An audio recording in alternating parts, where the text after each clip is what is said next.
এই বাজেটে অগ্রাধিকারের জায়গায় আছে পশ্চিমবঙ্গের সুরক্ষা, নাগরিকদের মর্যাদা, ভয়মুক্ত পরিবেশ এবং আমাদের যে সংস্কৃতির পুনরুত্থান, সাথে কর্মসংস্থান এবং দুটি বিষয়ে অগ্রাধিকার পেয়েছে শিল্প এবং কৃষক বা কৃষি। তার সঙ্গে আমরা উল্লেখযোগ্যভাবে গুরুত্ব দিয়েছি শিক্ষা এবং স্বাস্থ্যকে। এবং আমাদের এই রাজ্যে যারা সেবাদান করেন, আংশিক সময়ের চুক্তিভিত্তিক বিভিন্ন প্রজেক্টে কর্মরত এবং সর্বোপরি সরকারের সিদ্ধান্ত নীতি কার্যকর করার ক্ষেত্রে যে সরকারি কর্মচারীরা গুরুত্বপূর্ণ ভূমিকা গ্রহণ করেন, তাদের বিষয়ে উল্লেখ করা হয়েছে।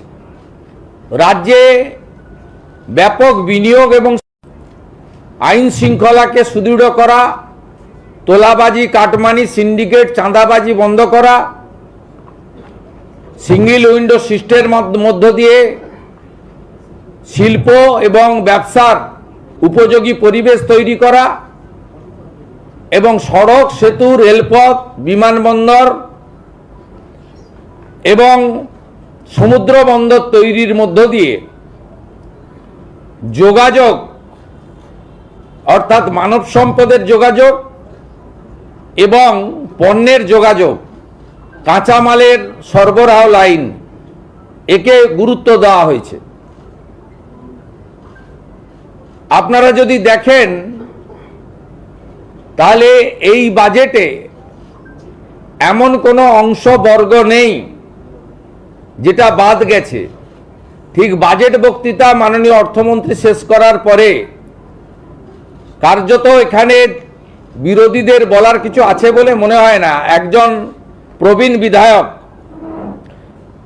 তিনি বিরোধী দলেরই একাধিকবার বিধায়ক, অশোক দেব আমাকে বলছিলেন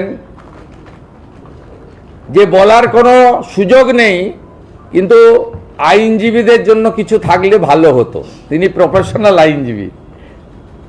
আমি নিশ্চয়ই বাজেট আলোচনা হবে দুদিন ধরে, 24-25 জবাবি ভাষণ অর্থমন্ত্রী দেবেন।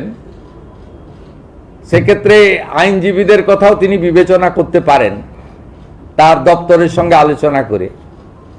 যাই হোক, বলার কারো সুযোগ নেই।